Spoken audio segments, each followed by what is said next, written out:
Assalamualaikum warahmatullahi taala wabarakatuh. Nama saya Fahim Aiman bin Fazil, nombor matrik 18/01/001. Bersama rakan-rakan saya, kami akan membentangkan mengenai peranan Baitul Mal dan Kementerian Kewangan dalam urus tadbir harta orang Islam di Malaysia.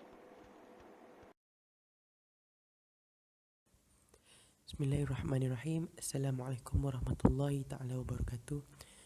Nama saya Wan Muhammad Farhan Wan Jeffrey, nombor matrik 18BI01028. Jadi pada hari ini untuk pembentangan kami mempunyai 5 subtopik. Jadi pertama-tama sekali mari kita pergi kepada pendahuluan.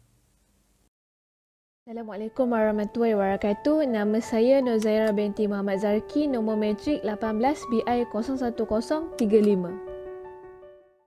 Malaysia, Baitul Mal ditadbir oleh kerajaan negeri di bawah Majlis Agama Islam Negeri-Negeri masing-masing selaras dengan Perlembagaan Persekutuan yang meletakkan urusan agama di bawah senarai negeri yang diketuai oleh Raja atau Sultan sesebuah negara. Baitul Mal ni merupakan sebahagian daripada perbendaharaan negara yang terpisah dan bukan sebagai perbendaharaan negara dalam konteks negara Islam. Okey, apa yang dimaksudkan dekat sini adalah Baitul Mal ni dia memang ada dalam perbendaharaan negara tapi dia dipisahkan dan dia bukan sebagai tonggak dalam perbendaharaan negara yang seharusnya dalam negara Islam dia menjadi tonggak, tapi dia bukan tonggak pada zaman sekarang di Malaysia. Seterusnya, kedudukan harta dan sumber hasil Baitul Mal itu amat terbatas dan kesan tindakan Baitul Mal kepada ekonomi tak jelas. Okey, apa yang dimaksudkan dekat sini adalah bila kedudukan Baitul Mal tu dekat dalam perbendaharaan negara ni sebagai terasing, so dia punya nak dapatkan sumber hasil tu pun terbatas dan menyebabkan orang tak nampak apa yang Baitul Mal ni boleh buat untuk memantapkan ekonomi sebabkan dia punya sumber harta tu terbatas. Dalam erti kata lain, institusi Baitul Mal ni hanyalah sebagai ejen pelengkap kepada Kementerian Kewangan. Di sini dapat kita tengok institusi Baitul Mal ni secara teori dan amalannya dekat Malaysia sangat terbatas dan sangat terpisah daripada hakikat dan fungsi sebenarnya yang menjadi pada zaman kegemilangan Islam dulu dia menjadi satu tonggak keuangan. Sekali dapat kita lihat bahawa pada zaman sekarang ni institusi Baitul Mal ni masih di peringkat bawah dan Kementerian Kewangan di peringkat atas dalam mengelola dan mengendalikan ekonomi negara kita. Baik, kita lanjutkan dengan konsep Baitul Mal dan Kementerian Kewangan di bawah peruntukan perundangan dan punca kuasa Baitul Mal.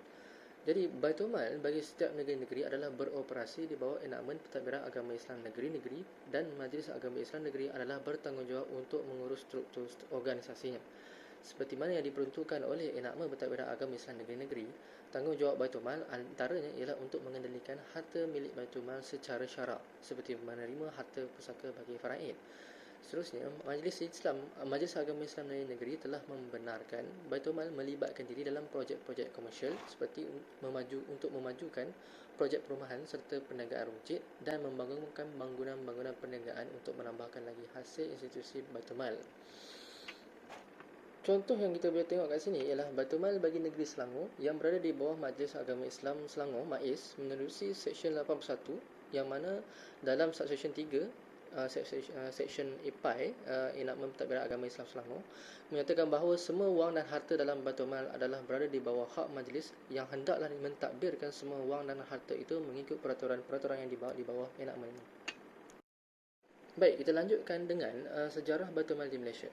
Jadi, penubuhan Baitul Mal di Malaysia ini tidak banyak yang boleh kita perkatakan, melainkan secara khususnya penubuhan itu berlaku pada waktu yang berbeza di antara negeri-negeri.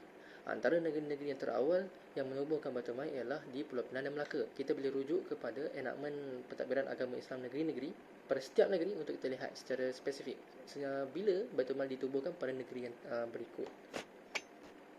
Bila kita membicarakan soal sejarah, kita harus perhatikan juga bahawa kesan daripada warisan penjajahan British di Malaya yang membuatkan sistem pentadbiran negara kita termasuk pengurusan ekonomi negara menjadi sekular. Sistem yang sekular ni dia membataskan hak mengumpul cukai Baitul Mal kepada sekadar mengumpul zakat dan fitrah semata-mata. And then selain daripada itu, hasil-hasil yang lain seperti khajraj, jizyah dan usyur adalah berada dalam bidang kuasa kerajaan pusat dan negeri. Walhal sepatutnya kalau mengikut konsep asal Baitul Mal, segala perkara yang berkaitan dengan perbendaharaan ke negara adalah diuruskan di bawah kelolaan Baitul Mal.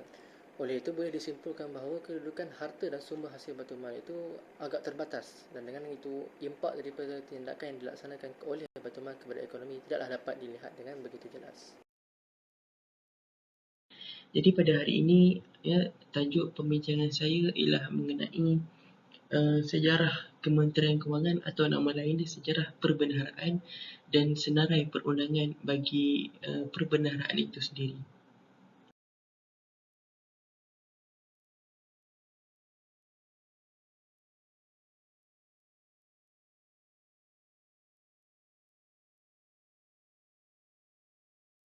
Okey, sebelum kita pergi dengan lebih lanjut secara permulaannya adalah perlu untuk kita lihat di sini bahawa nama lain bagi nama lain bagi Kementerian Kewangan ialah perbendaharaan.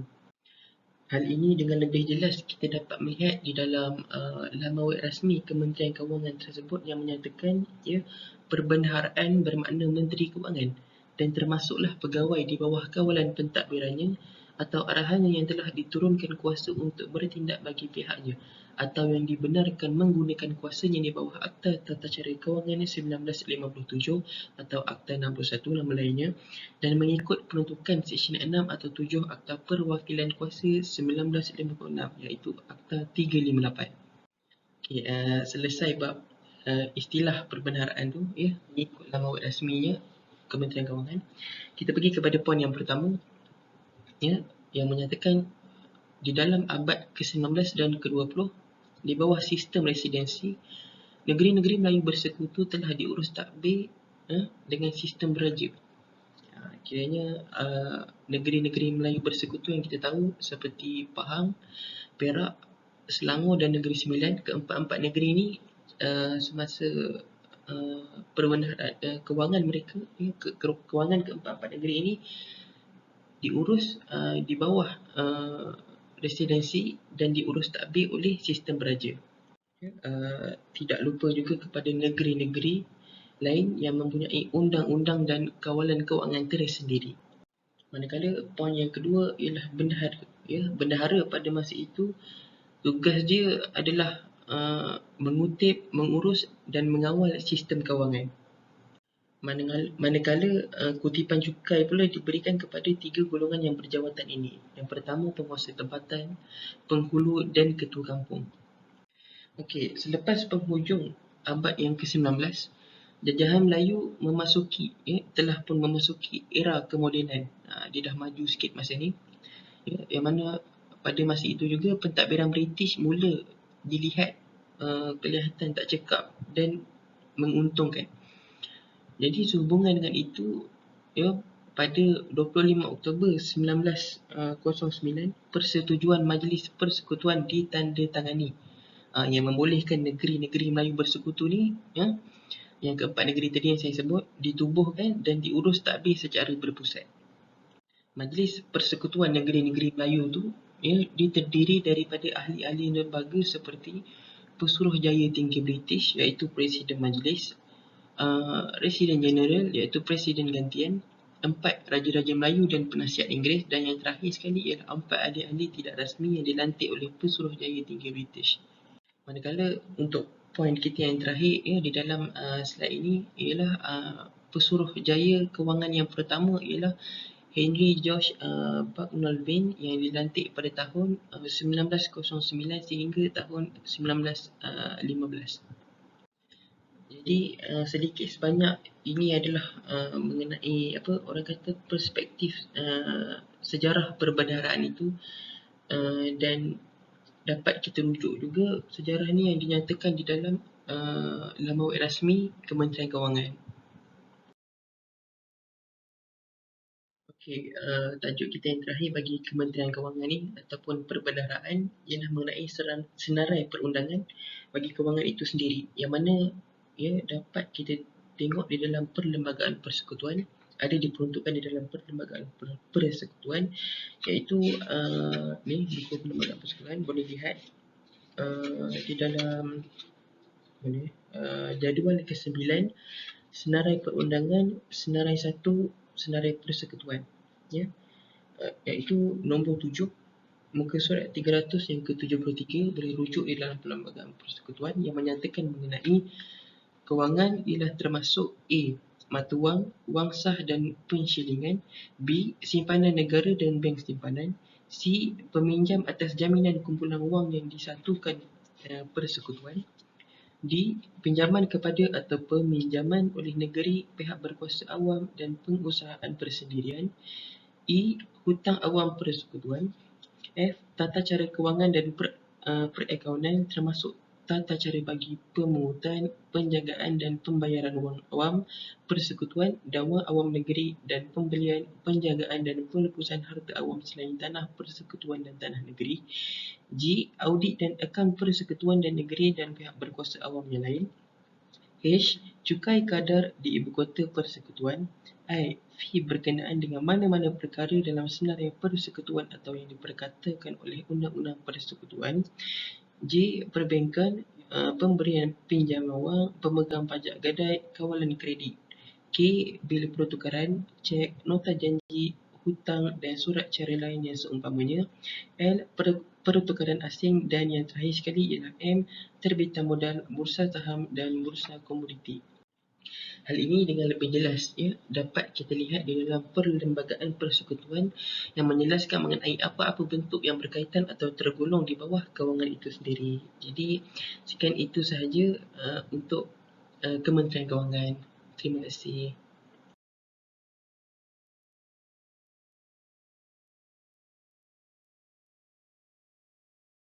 Okey, manakala tajuk ataupun topik kita yang seterusnya ialah mengenai peranan Baitul Mal. Peranan Baitul Mal ni secara asasnya di dalam slide ini dia ada menerangkan mengenai peranan Baitul Mal ketika pada permulaan awal zaman Islam dan ketika zaman moden, iaitu zaman sekarang ni lah kan. Jadi untuk zaman awal Islam ia seperti zaman Rasulullah dan pada zaman Khulafa Ar-Rasyidin, yang 4 khalifah itu, yang mana pada waktu itu peranan Baitul Mal dia adalah sebagai pusat pengumpulan harta, ataupun bagi maksud dia menyediakan ataupun mengendorsekan umat Islam dalam aspek kewangan serta menjadi pusat perbendaharaan dan harta-harta orang Islam. Ataupun bahasa mudahnya ketika zaman awal Islam ni, peranan Baitul Mal adalah sebagai pusat pengumpulan harta bagi umat Islam itu sendiri. Manakala untuk zaman kemodenan, iaitu setelah Baitul Mal ni dia melalui kepada fasa-fasa kemajuan, iaitu pada masa sekarang ni lah, peranan Baitul Mal masih lagi dikekalkan, malah wujudnya kecenderungan kepada sifat yang lebih progresif. Sebagai contohnya menjadi sebuah hub pembangunan sosial ekonomi umat Islam. Ditambah pula Baitul Mal juga dia menjadi suatu badan yang bertindak sebagai penggubal kepada dasar-dasar ekonomi. Sebagai contohnya dasar monetari dan perletakan kepada polisi fiskal berkaitan dengan orang Islam. Berkenaan dengan gambaran dengan lebih jelas dalam aspek pembangunan sosioekonomi, ia adalah sepertinya Baitul Mal menjadi tulang belakang dalam pembinaan infrastruktur dan pelaburan dalam aktiviti sosial perdagangan dan perindustrian umat Islam. Di samping peranan Baitul Mal yang lain ialah sebagai badan pemegang amanah seperti harta wakaf, wasiat dan sebagainya. Dalam erti kata lain, mereka menjadi badan pentadbiran harta bagi jenis-jenis harta yang dimiliki oleh orang Islam. Jadi kesimpulan kecil yang dapat kita buat dalam hal ini, yang kita faham ni bahawa Baitul Mal ni dia bukanlah sahaja bertindak atau mempunyai peranan semata-mata dalam pembangunan negara, tetapi Baitul Mal ni dia bertanggungjawab ke atas kesemua isu-isu kebajikan umat Islam. Dalam erti kata lainnya, Baitul Mal pada masa sekarang ni kita dapat lihat dia sebagai bank pusat yang menjadi sumber kepada apa-apa gerak kerja yang berkaitan dengan kebajikan dan pembangunan komuniti Islam ataupun sesebuah negara pada secara umumnya. Itu saja untuk dalam slide ini.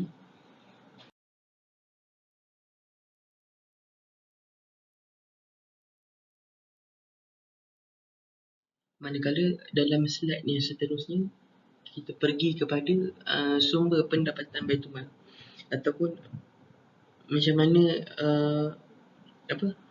Baitul Mal ni dapat pendapatan dia. Dia dapat sumber itu daripada mana?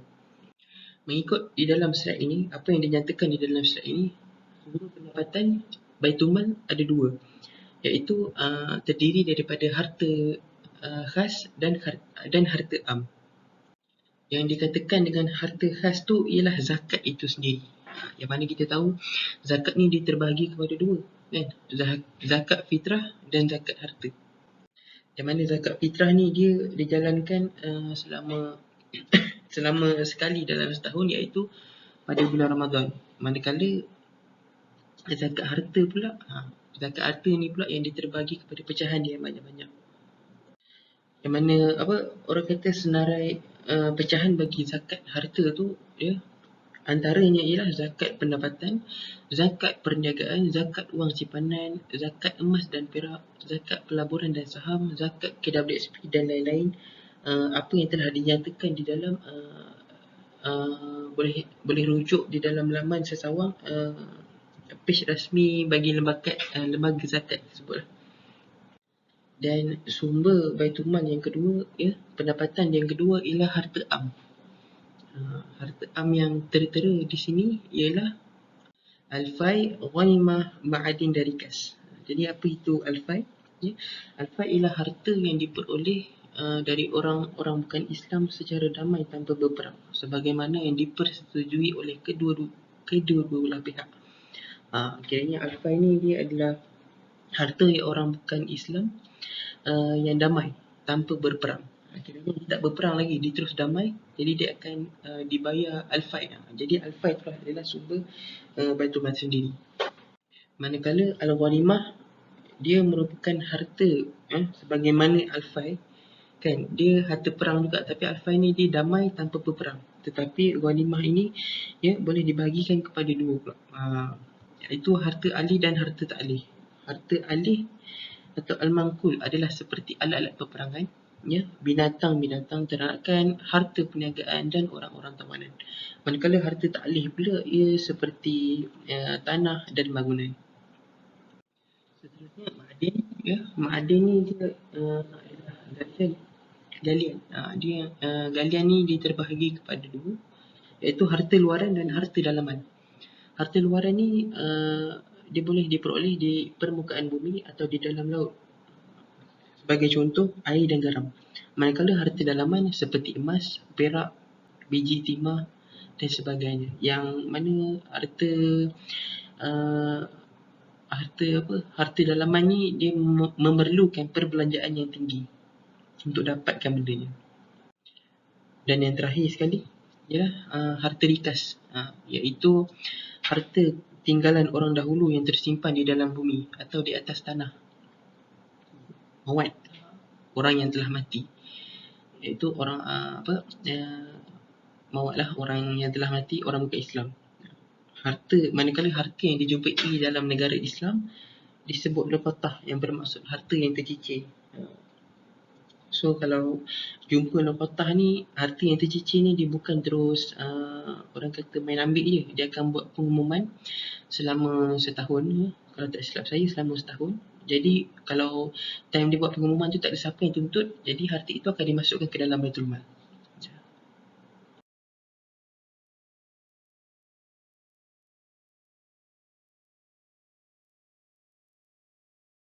Dan slide kita yang terakhir di dalam tajuk peranan Baitul Mal ialah manfaat Baitul Mal. Manfaat Baitul Mal ni secara umumnya dia adalah selari dengan peranan Baitul Mal sebagai pusat perbendaharaan. Antaranya, ya, dia termasuk menjadi institusi utama menyediakan kepada keperluan masyarakat dalam aspek kebajikan. Itu manfaat yang boleh diperoleh dari Baitul Mal, iaitu dia memberi keperluan kepada masyarakat dari segi aspek kebajikan. Sebagai contoh dapat kita lihat, Baitul Mal di Malaysia itu sendiri dia menyediakan kemudahan ataupun bantuan kepada pelajar sekolah, pelajar-pelajar yang ingin menyambungkan pelajarannya, yang ingin melanjutkan pelajarannya ke peringkat yang seterusnya, ya. Beasiswa bantuan pengajian, yang orang kata bagi mana-mana pelajar yang ingin melanjutkan pelajaran di luar negara kan, dan sebagainya. Di samping manfaat Baitulmal itu sendiri, dia menjadi satu institusi yang menagihkan keperluan asas kepada keluarga. Sebagai contohnya dapat kita lihat di dalam poin yang kedua, iaitu mereka yang kurang berkemampuan atau kurang pendapatannya dan keluarga yang ditimpa musibah. Manakala aspek pembangunan manfaat yang diberikan oleh Baitulmal ialah seperti memberi pinjaman tanpa faedah kepada orang Islam yang ingin membangunkan ekonomi. Jadi sekian itu sahaja untuk peranan Baitulmal. Sekian, terima kasih. Baik, kita lanjutkan dengan peranan Kementerian Kewangan. Jadi di negara kita, pengurusan terhadap sumber pendapatan negara adalah di bawah kuasa Kementerian Kewangan yang menjadi perbendaharaan negara yang selaras dengan peruntukan di Perlembagaan Persekutuan di Senarai 1. Kementerian Kewangan telah menggariskan beberapa objektifnya untuk mencapai kepada visi-visi mereka. Okey, objektif tersebut antaranya ialah untuk menggubal dan melaksanakan dasar fiskal dan kewangan bagi merangsang pertumbuhan ekonomi secara berterusan dan memperkukuhkan daya saing dan ketahanan ekonomi negara. Okey, dalam mencapai objektif-objektif yang telah disebutkan, Kementerian Kewangan ni dia memainkan peranan dan berfungsi dengan perkara-perkara yang semua boleh lihat di video kami ni. Okey, daripada nombor 1 sampai nombor 5. Yang pertama, menggubal dan melaksanakan dasar fiskal bagi memastikan pertumbuhan ekonomi yang mampan serta menguruskan pengagihan sumber kewangan yang cekap dan berkesan. Seterusnya, peranannya ialah menggubal dan menyediakan prosedur, prinsip dan tata cara sistem pengurusan kewangan dan perakaunan untuk dipatuhi oleh semua kementerian. Seterusnya, untuk menyelaras hubungan kerjasama berkaitan hal ehwal ekonomi dan kewangan di peringkat antarabangsa bagi memelihara kepentingan negara. Seterusnya, menggubal dasar sistem percukaian yang saksama bagi menjana hasil negara.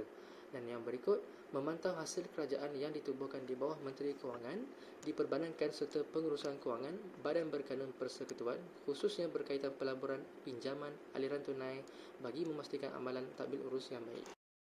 Selanjutnya ialah untuk menggubal dasar dan mentadbir urusan berkaitan perolehan kerajaan. Selain itu, untuk mendapatkan sumber pembiayaan bagi pihak kerajaan dan memberi pinjaman kepada agensi-agensi kerajaan dan sektor swasta bagi projek-projek penswastaan dan kerajaan negeri. Yang ke-8, untuk menerajui projek-projek strategik bagi mempertingkatkan penyampaian perkhidmatan awam untuk kesejahteraan rakyat. Yang ke-9, untuk memberi khidmat nasihat kepada kementerian bagi projek-projek berimpak tinggi yang mempunyai kepentingan negara. Yang ke-10, untuk mengendali rayuan cukai pendapatan dan cukai kastam. Dan yang terakhir, untuk mengawasi industri pelaporan kredit secara tepat, adil dan saksama. Kita boleh lihat begitu banyak dasar yang digariskan sebagai peranan khusus untuk Kementerian Kewangan. Baik, saya akan menjelaskan sedikit sebanyak dari mana datangnya sumber kewangan negara kita ni. Okey, berdasarkan pendapatan negara pada tahun 2020, itu pada tahun lepas, yang kami rujuk di Kementerian Kewangan Malaysia punya website, antara hasil yang menjadi faktor penyumbang kepada pendapatan negara adalah cukai langsung seperti cukai pendapatan dan tambahan, cukai pendapatan individu dan cukai pendapatan syarikat. Selain itu, antara hasil pendapatan negara yang diperoleh pada tahun yang sama juga adalah cukai tidak langsung.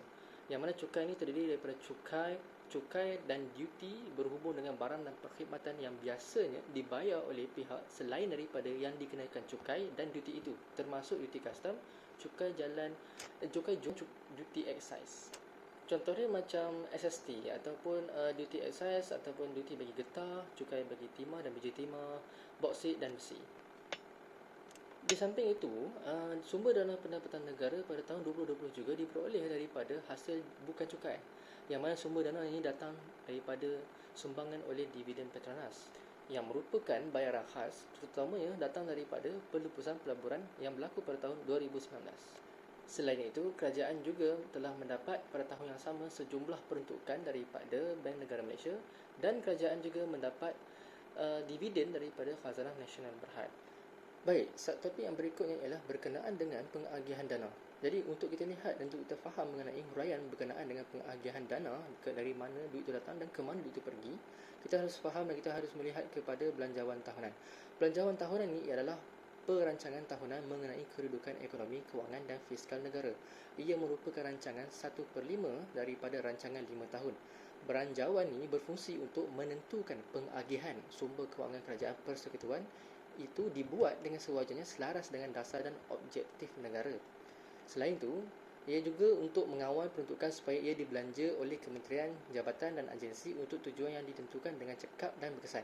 Sehubungan dengan itu, ia juga adalah untuk menguruskan pemberian kepada kerajaan-kerajaan negeri dan kerajaan-kerajaan tempatan selaras dengan apa yang telah ditentukan oleh Perlembagaan Persekutuan Keputusan Majlis Kewangan Negara ataupun MKN dan Kabinet. Hal yang demikian adalah disandarkan kepada peruntukan perkara P99 Perlembagaan Persekutuan yang menyatakan yang di-Pertuan Agong hendaklah bagi tiap-tiap tahun kewangan mengarah dibentangkan dalam Dewan Rakyat suatu anggaran pendapatan dan perbelanjaan bagi persekutuan untuk tahun itu.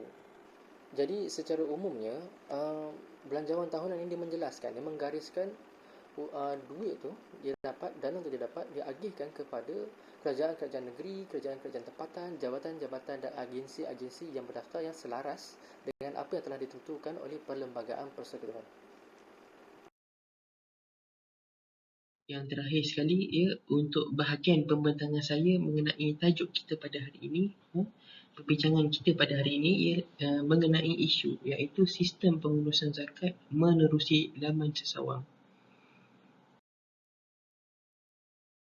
Jadi penyelesaian kepada isu yang dikemukakan tersebut, sebagai contoh kita dapat tengok di Malaysia itu sendiri, pertubuhan zakat telah memperkenalkan e-zakat, iaitu salah satu penyampaian perkhidmatan elektronik atas talian yang diperkenalkan bertujuan untuk menyediakan penyampaian perkhidmatan zakat yang lebih baik kepada rakyat di Malaysia. Hal ini disebabkan atas alasan e-zakat akan menjadikan institusi zakat tersebut lebih cekap dan kos efektif, memudahkan perkhidmatan, membolehkan akses yang lebih meluas kepada maklumat zakat dan membuat institusi zakat lebih bertanggungjawab kepada rakyat. Bahasa mudahnya atau dalam erti kata lain, e-zakat ni dia memudahkan urusan orang. Sebab apa? Yang kita tahu e-zakat ni dia merupakan laman sesawang di atas talian. Nak cakapnya semua benda sekarang telah pun berada di hujung jari. Sesaja zakat akan keluar, kan? Sebagai contohnya ataupun dengan lebih jelas kita dapat lihat yang mana pusat pungutan zakat wilayah persekutuan dan juga lembaga zakat Selangor telah pun menggunakan transaksi pembayaran dan kutipan zakat secara online, secara e-zakat. Oleh sebab itu, maka dengan itu kehadiran internet ini telah pun mewujudkan persaingan baru di kalangan institusi zakat negeri bagi melaksanakan strategi baru yang mampu menarik lebih ramai masyarakat Islam untuk membayar zakat melalui perkhidmatan yang disediakan melalui teknologi maklumat.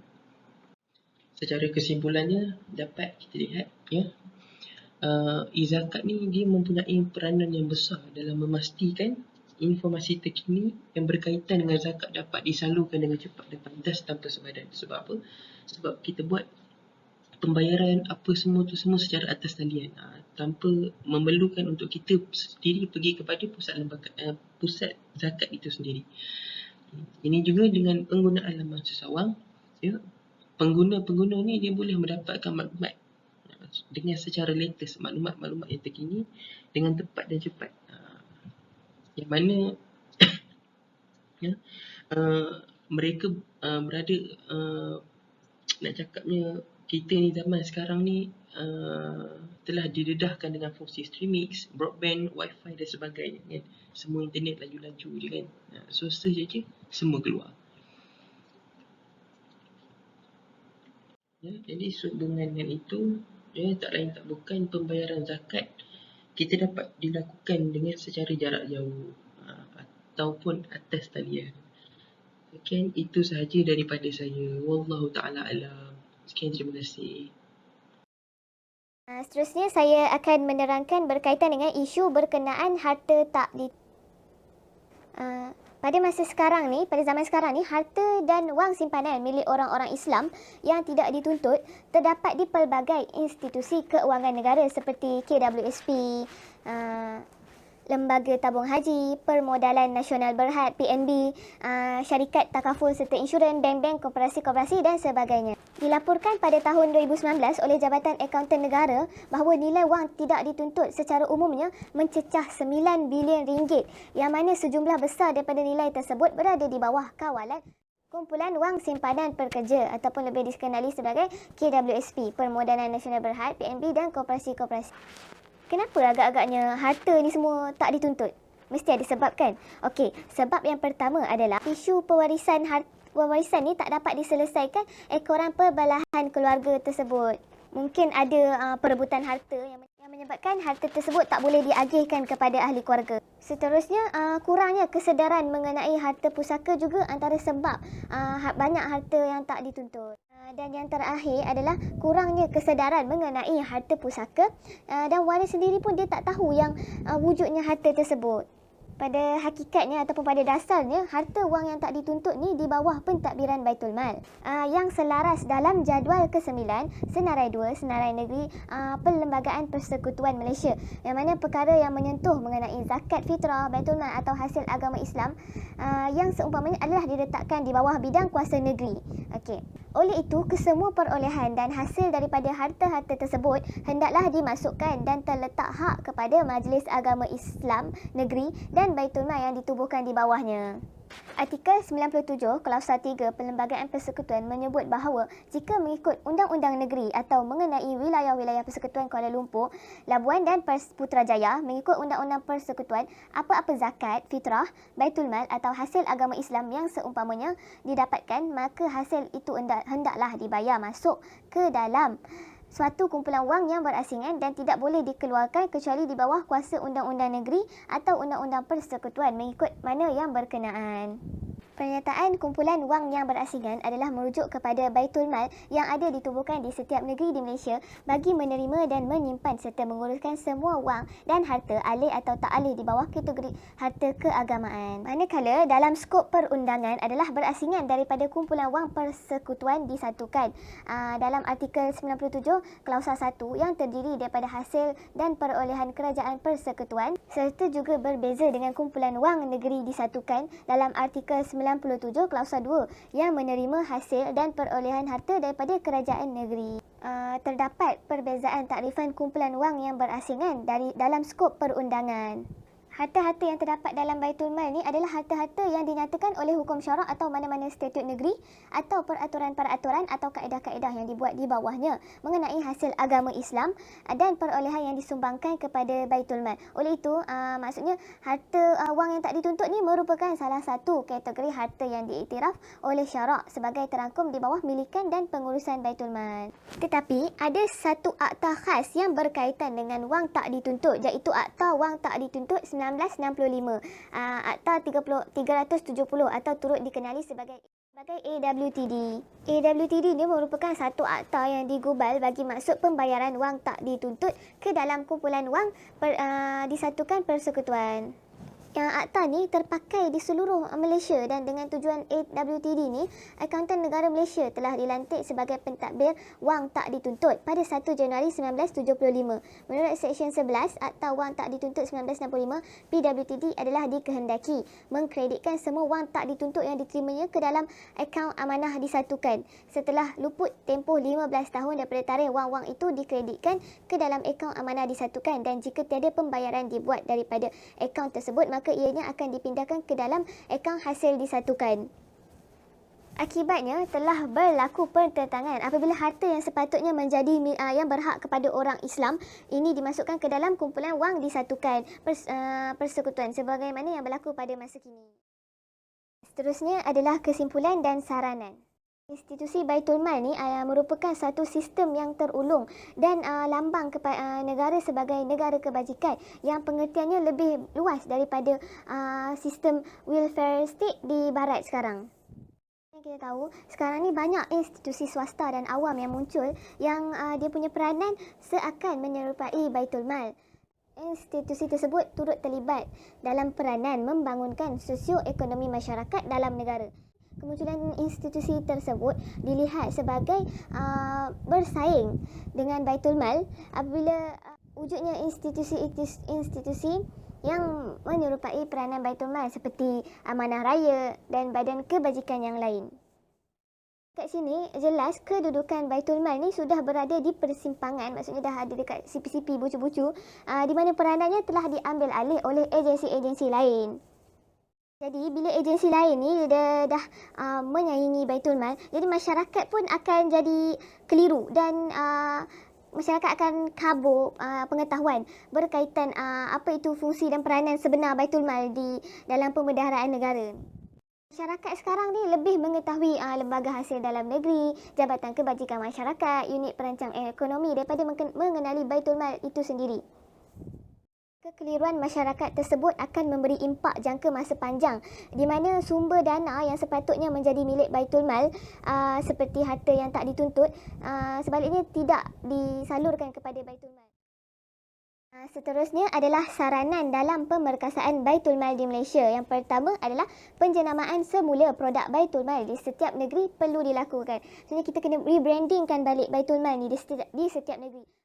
Antara saranan lain yang boleh dilakukan untuk memperkasakan Baitul Mal di Malaysia adalah pentadbiran dan pengurusan Baitul Mal juga mestilah diperkemas dan diterajui golongan profesional dan pakar yang berkemahiran dan mampu untuk memberi suntingan baru dalam membangunkan serta menggerakkan Baitul Mal secara lebih berkesan dan berterusan. Antara saranan lain pula adalah kita boleh terapkan kembali fungsi, peranan dan konsep Baitul Mal pada zaman kegemilangan Islam, terutamanya pada zaman Khalifah Saidina Umar Al-Khattab. Maksudnya kita boleh terangkan apa yang sistem yang telah dilakukan oleh Khalifah-Khalifah masa zaman kegemilangan Islam. Saranan yang paling penting adalah untuk memperkasakan Baitul Mal ni kita boleh menubuhkan Baitul Mal pusat yang dikenali sebagai Baitul Mal negara. Untuk maksudnya dekat sini Baitul Mal pusat ni dia akan selaraskan semua Baitul Mal negeri-negeri supaya pengurusan Baitul Mal ni jadi selaras antara negeri-negeri.